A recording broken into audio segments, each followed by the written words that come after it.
11th in the series.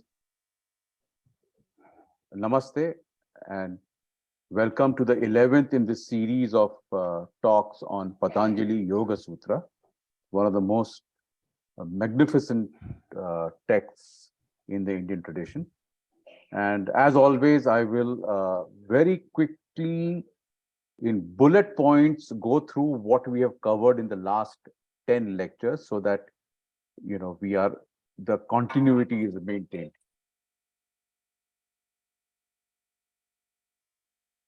Just 1 minute, so that the continuity is maintained. And to begin with, Patanjali describes yoga in this sentence called Yogasya Chitta Vritti Nirodha. What this means is that consciousness is pure awareness. It is stillness. However, we don't experience it as such because on the consciousness is constantly getting modified into our thoughts, emotions, feelings, and sensations. So that's how we experience consciousness. But below these waves of thoughts, feelings, sensations is a very still lake bottom. And these thoughts, feelings, sensations, they are termed vrittis in yoga. And when these vrittis stop, the stillness, the pure awareness of consciousness becomes self-evident. And so yoga is basically stoppage of vrittis. And the consciousness gets modified, or these vrittis are of 5 categories. One is right knowledge or pramana. If you see a rope and the knowledge which goes into your mind is rope, that's right knowledge. Wrong knowledge is also a vritti. When you see a rope, but the knowledge which goes into your mind is a snake, that's also a vritti. Viparyaya, that is wrong knowledge. And vikalpa, which is imaginary knowledge. We can imagine things, so that is also a vritti. Nidra is no knowledge. There's a consciousness of no knowledge in deep sleep. That's also a vritti. And smriti, which is what we recall from memory, is also a vritti. And the method to stop vritti is abhyasa, regular practice of yoga, and vairagya, which is dispassion. So regular practice and slowly developing dispassion with worldly objects is the method to stop vrittis. And once vrittis are reduced, samadhi pragna or samapati, or the ability to go into a meditative state develops, and the sadhaka then becomes ready for dhyan and samadhi. And samadhi has 4 stages. The first stage is the mind is still working, so there's thinking going on. The second stage is thinking stops and the mind just begins to observe. The consciousness just begins to observe. And the third state is that even the observation goes to a notch higher, and whatever is the object begins to reflect in the consciousness, right? And the final state is that the consciousness completely, the full absorption in consciousness, which is samadhi. All right. So this is samadhi. Then samadhi, the whole discourse on samadhi is addressed to the advanced yogi who can't get into a meditative state and who has practiced enough to reach that level. But for the middling yogi, the yogi who has done Ashtanga yoga, but not yet reached the meditative state, for him, Patanjali recommends Kriya Yoga. What is Kriya Yoga? It has got three things. One is tapas or tapa, and tapa is just the regular practice of Ashtanga Yoga. And by the regular practice of Ashtanga Yoga, our desires and ego identification reduces and the mind is brought to peace. Once that happens, then the next step is swadhyaya or self-study. Now the mind has become so quiet that it can just observe the inner mechanism. So you become aware of all the vrittis, how vrittis rise, and how feelings rise, how thoughts rise. So you can become just aware of, you're observing, you're not getting involved in your thoughts and emotions, but you're just observing it. That's Swadhyaya. And with that Swadhyaya, that will kind of flower into Ishwar Pranidhana. That means you then you then get absorbed in the inner awareness. And that inner awareness really is what is Ishwar, right? So there, after that, Patanjali talks about the causes of human suffering. And he says the pancha kleshas, the 5 afflictions, are the cause of human suffering. Chief amongst them is avidya. And avidya is ignorance of our essence. We think that we are body mind, but actually, in reality, we are pure awareness, pure consciousness. So, this avidya or ignorance leads to asmita. Asmita is ego sense, a sense of I am. Because we identify with the body mind, this sense of I am develops, asmita develops. That's the second klesha. The first klesha is avidya, second klesha is asmita. And because you identify with mind body, it is natural for you to go for things that give you pleasure or attract you, and to run away or be averse to things which cause you pain, because your identification is mind body, right? And so the next 2 kleshas are raga and dvesha. Raga is attraction, and klesha is dvesha is repulsion. All right. So avidya leads to asmita, leads to raga and dvesha. And finally, again, because of bodily identification, the 5th klesha is abhinivesh, or clinging to life, fear of death. Okay. So these are the 5 kleshas which keep you in this, circle of suffering, of misery, right? And the way out is the reverse. You first, through discrimination, you give up on your fear of death. You realize that death is a myth. You die, your body just goes back to earth, water, air, fire, space, and your atman is indestructible, and your subtle body goes on from one life to another life to another life. So death is a myth. And through discrimination, you realize this. Once you realize that death is a myth, dvesha drops, raga drops, and then asmita drops. And once asmita drops, avidya drops, and then you become self-realized, or you get into the scheme of vidya. Okay. Uh, Now, because of the kleshas, avidya, ego identification, attraction, repulsion, because of avidya, because of these kleshas, you develop karmas. So because of these kleshas, you get hooked onto this worldly pleasures, and every time you fulfill a desire, there's an impression called samskara left in your psyche, and that samskara gives you your tendencies and karmas. So it's a cycle. Kleshas give you karmas. Karmas will again put you in action mode, and again you are getting sucked into karma, into klesha. So klesha, karma, klesha is a cycle, right? So this is uh, what we have covered so far.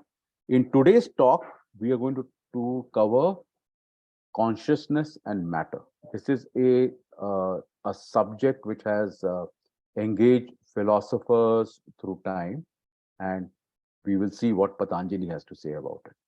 And as always, I will just share my screen and just share the shlokas which will be covered today. Just a minute.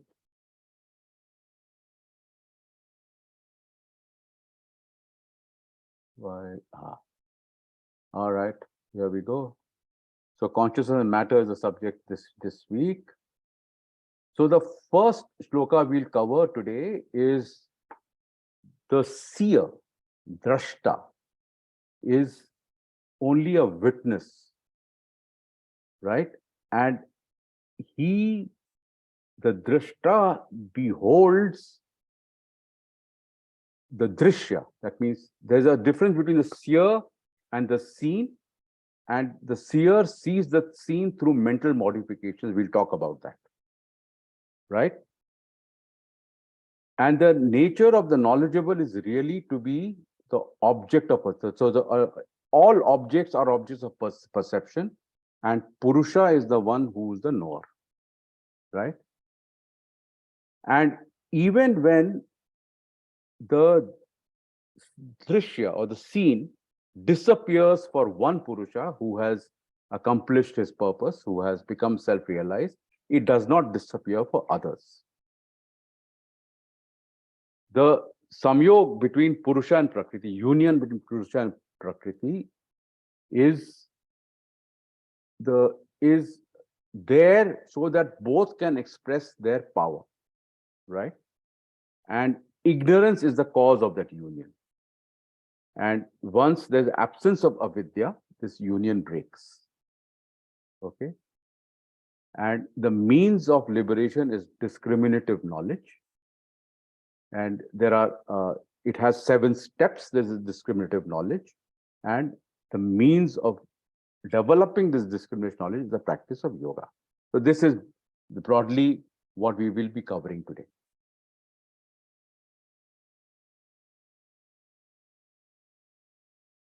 All right. Okay. So the first thing is that the seer is pure consciousness. But in spite of its purity, it appears to see through mental concepts. Yoga Chitta Vritti Nirodha, the first shloka we covered. Okay. So everything that can be known, such as form, sound, touch, taste, smell, thought, and feeling. So everything which is sensory or which comes through mental activity, thoughts and feelings, is a drishya, is the scene. And the entity that knows this drishya is the drashta or the seer. So everything that we can know about, or everything that your senses bring in and your mind can conceive, is the scene. And there is a seer who is seeing that scene. And that seer is pure consciousness. It's called Purusha in yoga. It's just a clear light of awareness. It is pure.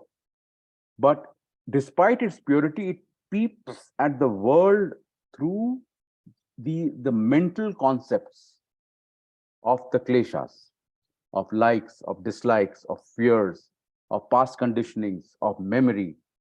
It cannot see as it is. It sees through all these mental concepts. So it's like, take a light, there's a light, and on top of the light, you have put that colored cellophane, right? So everything, the light appears to take the color of the cellophane. So those are the mental concepts. And once you rip off the cellophane, you know that the light is pure white. Okay. So it is a vrittis which obstruct the purity of that consciousness, and we experience the world through our karmas, our kleshas, our mental concepts, our conditioning, so through all that lens we experience. Okay. So if the seer and the seen are two different entities, why does the seen exist? Now, this is a big philosophical question. Why does the world exist? If the Atman is different from the world, if the Atman is not the world, if the seer is not the seen, why does the seen exist? So Prakriti, and in yoga, the seen is called Prakriti or nature, and the seer is called Purusha or consciousness. Okay. So Prakriti exists for Purusha alone. Prakriti gives rise to the universe, and it gives rise to the universe so that the Jiva, now I'm bringing a third concept, Purusha, Prakriti, Jiva. What is Jiva? Jiva is Purusha conditioned by the mind and senses. All right. So the universe exists for the Jiva to experience that universe and to ultimately liberate itself. The world is simply a vehicle for the Jiva to go on a pilgrimage. And once the Jiva realizes that he or she is pure Purusha, the purpose of the vehicle is served. Then for that Jiva who has become self-realized, the scene, the world disappears. Because it is only there, the only purpose of nature is for the liberation of the Jiva. Now this needs some explanation. So how can the world disappear for one person who is self-realized and continue to exist for everybody else? All right. So let's try and understand this with an analogy. And the analogy is that at night, the whole family goes to sleep. And in their sleep, every member of the family sleeping separately is dreaming. All right. Now, in the morning, the mother in the family is the first to wake up, to start the day. And once she wakes up, her dream has ceased. But for others, dream continues. The stoppage of the mother's dream does not in any way disturb the dream of others. So now take this experience which we all have and extend it to enlightenment. So enlightenment is waking up from the big slumber, the delusion that we are mind body, delusion that this world exists. So that enlightenment is individual. So one person is awakened, others continue in their avidya state. So avidya is like a dream state, all right? And one person is awakened. So this is how the scene can disappear for that one person. So basically the thing to understand is that the world exists only for us to be liberated. Only for us to be liberated. And if once you understand this, you will put suffering in a philosophical context. Now, suffering is both. Suffering is the condition. Human condition is suffering because of the kleshas. Avidya, asmita, rag, dvesh, abhinivesh will lead you, and that will put you into karma, into cycles of rebirth and suffering and misery. And suffering is both a prompt and a training. So without suffering, the thought of escaping from suffering or delivering oneself out of suffering or liberation will not occur. If the life was all happy, hunky dory, then there's this thought of the question of who am I, why am I here will not happen, right? So it's a prompt. Suffering is a prompt. It's a prompt for you to think and to develop a discriminative thinking, right? Second, without suffering, the psyche will not be tempered. And you need the psyche to be tempered, to be purified, to be able to develop that discrimination and develop that meditative consciousness. So it's like fire which the crude gold has to go through to become 24 karat. If the gold says, I don't want to pass through this fire, and it will just remain impure and worthless. The fire will not burn the gold, it will burn the impurities. So too, Prakriti will not burn the Purusha. Purusha is indestructible. Only the impurities. And once the impurities are burned, then you can realize that I am Purusha. There's no other way to realize this. This world exists so that you can know that world. Material exists to know the spiritual. And this is the purpose. All our Indian philosophies say this in different words. Right? So once you understand this, this is how you put suffering in a context. Once you understand this, you will become, equanimous with pleasure and pain, with suffering, right? I want to quote Vivekananda on the role of Prakriti. He says, he's talking about a person who has become enlightened. And he says, for that person, nature's task is done.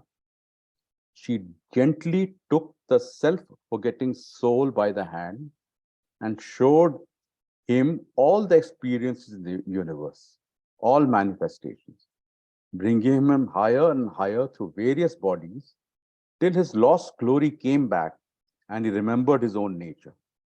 Then the kind mother went back the same way she came for others who have lost their way in the trackless desert of life.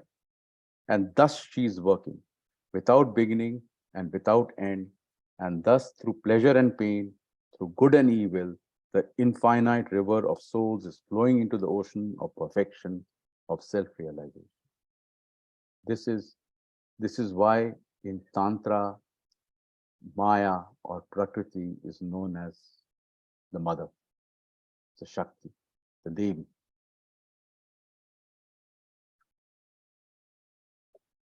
Okay. Now, all that is good, but the question arises, which will cross the mind, is if the world has disappeared for a person who has become enlightened but is still alive, still in the body, is there cognition? Is that person perceiving the world? Is the person seeing the rose as everybody else is doing? All right. So this is a very subtle thing. So that person is seeing the rose, but there's no lens. There's no colored cellophane. He has got no abhinivesha, no rag, no dvesh, no asmita, no avidya, no kleshas, right? So his conditioned cognition has stopped. But the facts of cognition remain. He will see a rose. But he will not say, what a pleasant rose. This, that, oh, that's good. That, no judgment. He just see a rose. The facts of cognition will remain. But the cognition not coming in contact with the Prakriti. It is floating very freely. And this is a very mystic experience. Over time, the Prakriti aspect of the liberated will become feeble and it will leave the jiva. So when the jiva's karmas flow out, the Prakriti will leave the jiva and then moksha is gained. That means now that liberated soul whose Prakriti has weakened and left him because the karmas have run out will not come back. He has attained moksha. All right. So the point is that even a Jivan Mukta will perceive, but he will perceive without any lens, any color, any condition. The facts of cognition will remain. Okay. So, what is the relationship between the seer and the seen is the next question which comes. Both Purusha and Prakriti interact to unfold the power inherent in them to evolve creation. Now, Purusha is pure awareness and Prakriti is vibration and motion. And depending on the frequency of the vibration, we get gross matter or subtle matter. The cosmos, elements, body, senses, gunas, all belong to Prakriti. And different schools of philosophy have articulated this whole Purusha Prakriti relationship in different ways. So let's very briefly go through them. So what yoga calls Purusha and Prakriti, or consciousness and nature, consciousness and matter, Advaita calls Brahman and Maya. You've heard of these terms. And Tantra calls it Shiva and Shakti. Same thing. Purusha, Prakriti, Brahman, Maya, Shiva, Shakti. Okay. Now, everybody has realized that truth, the, the enlightenment that, you are Purusha, you're not connected with Prakriti, right? So Advaita states that only Brahman exists. Maya is a fabrication, a superimposition. They give the example of you're walking at night on a road and you see a rope. And what enters your mind is a snake. So does the snake exist? It's very real. The sensation of a snake is very real, but does it exist? So the snake is a superimposition on the rope. What is a rope? You perceived as a snake. So Advaita says that only the rope is real and rope is Brahman, while the world or Maya is a superimposition. It's unreal, right? And then they say the constant meditation on this truth will make you realize that Brahman alone is. This is what Vedanta says, Advaita Vedanta says. Tantra conceives of this reality as Shiva Shakti, Shiva dash Shakti. They say that in transcendence, in reality, it is one. It is, they represented by the iconography of Ardhanarishwar, half male, half female, right? However, the analytical mind will look at it as two. In reality, it is one. Shiva Shakti is one. But the analytical mind will look at it as two. And this Maya will veil, it veils this, unitary reality so that creation can manifest. If this reality is not veiled, only Shiva Shakti will be there. Only when Shiva Shakti is veiled can you see the creation of many things, right? Without this veiling, creation will not be there.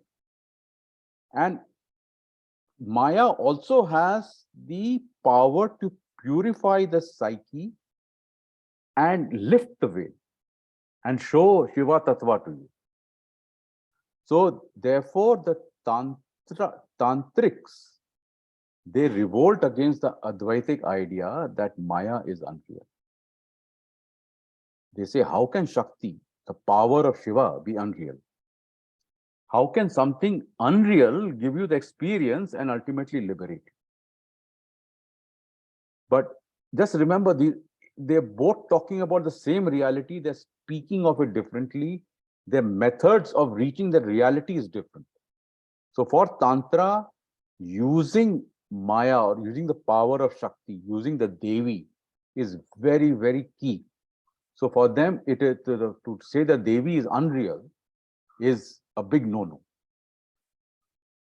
right? Vedanta is saying it is stating the same truth at a different level. It's not that they're in conflict or anything. They're not stating two different truths. The truth is the same, right? Yoga says Prakriti and Purusha are two independent existing realities. So they are making a statement slightly different from Tantra and Advaita. They're saying they're two different realities. And Purusha gets entangled with Prakriti, and Prakriti provides the Purusha with lots of experiences till the Purusha realizes that it is eternally free and disentangles from Prakriti. And only because of this union will one realize that the union is false. If there's no union, you will not realize it's false. So only because of the union, you realize that the union is false. So you can see that it's very subtle. The truth is extremely, extremely subtle. And different people who have gone and seen the same truth have come back and expressed it differently. So hence that famous, uh, you know, Rig Vedic statement, Ekam Sat Vipra Bahuda Vadanti. The truth is one, the wise say it differently. And that is at the root of, you know, this religious tolerance in this blessed land of Bharat. Okay. Finally, what is avidya? Ignorance. It is avidya is translated as ignorance, but that's not really a good translation because ignorance means lack of some knowledge. I am uh, ignorant about Patanjali Yoga Sutra. So what do? You come attend the session, and you gain that knowledge. So we look our general mundane meaning of ignorance is lack of some knowledge, which you can gain by reading a book, by listening to a lecture, by attending a program, by getting a degree or a diploma. You can gain that knowledge, right? But that is not the kind of knowledge we are referring to when we say avidya. It's quite another thing. It is a lack of absence of awareness. It's not a lack of some knowledge, it's absence of awareness. It's like you're in a dark room and you analyze darkness, right? You analyze darkness, this corner is darker than this corner, etc., etc. And you start learning about what is light, right? That knowledge of light that when somebody tells you a theoretical knowledge of light, that knowledge of light will become a hindrance towards light. Because when you know too much about light, then that light will not happen to you. You are deceived by your own knowledge. So in Isavasya Upanishad, there is one of the most radical statements ever uttered. And the statement is, I'm translating it in English, into a blind darkness they enter who follow after ignorance. They as if into a greater darkness who devote themselves to knowledge alone. What a statement. Into blind darkness they enter who follow ignorance. Into greater darkness who devote themselves to knowledge. The statement is that in ignorance, people are lost, but in knowledge, they are lost in a deeper way. Ignorance misguides, but knowledge misguides even more. Why? Because God is not talk. It's a mystic inner experience. So it's a inner awareness. And if you meditate, this what I'm saying will resonate with you. Okay. And ignorance, therefore, cannot be dissolved by knowledge. In fact, when I started on this path, my Guruji, he told me, Atul, you're looking for God in words, you'll never find him. God is in inner experience. It can be this thirst, this thirst for knowledge, this great desire to get out of ignorance can only be fulfilled, only be dissolved by awareness. And what is the process? The contact between Purusha and Prakriti is removed. And when that contact ceases, that is called Hana. The Purusha gets isolated from everything. It's a concept which yoga calls Kaivalya. It's the same as moksha or mukti, right? And the first step is the knowledge that Purusha and Prakriti are separate. You have to believe the Shastras. You have to study Patanjali Yoga Sutra or Advaita Vedanta or whatever to know that consciousness and matter are separate. Seer and seen are separate. And it will require constant practice to regain yourself, because we always run away from that, our inner essence. You see a beautiful garden, and we have run away from ourselves, right? You see a very nice movie, you run away from yourself. You see a beautiful woman, you run very fast. Okay? The seer is always lost in the scene. It's only with practice, abhyas, that you can reclaim yourself. And the more you become aware of everything that surrounds you, by and by, you will see that this whole world of things is surrounds you. It's not you, it surrounds you. You're separate. The seer and the seen are separate. Then you will see that even your body surrounds you. It's not you. And in meditation, you can experience that your body is breathing. You're not breathing. You're observing your body, which is breathing. You can observe all the motions in your body, but it's not you. So the body, then slowly, next thing is the thoughts are not mine. The emotions are not mine. I am not. I am not. They're all things which surround me, all part of the scene, all part of the drishya. They're all the movie on the screen which I'm watching, right? And after that happens, then you become a witness, Shakshi. You become a Shakshi. And then God will grace you. You'll get the grace. Once you reach that level, that is where you have to reach with your own effort along with your guru. After that, Devi will grace you. You will get the enlightenment. Okay. So this is what, so Patanjali says that this kind of knowledge, not the mundane knowledge, this kind of knowledge, not that this kind of awareness is called Viveka Khyati, or knowledge arising from a very fine, aware discrimination between the real and the unreal. And it is, how do you do that? It's by the practice of yoga. So in the next session, we will go into the famous Ashtanga Yoga of Patanjali. Thank you. Any questions?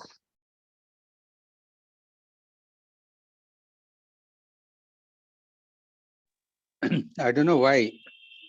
He just messaged me. He should be joining any moment. Mr. Chetan Gaglani. Acha, acha. I will have to, I have a little Tight schedule. Tight schedule today. So if there are any questions in this group, I will take it. Otherwise, I can have a session with Guglani one-on-one later. Shibani, you have any question? If not, then I think, well, I have to go to my laptop. I can't close the phone, session on my mobile. I think we can close the session. Okay. And Namaskar. 1 minute, bhaiya. We'll see you again from next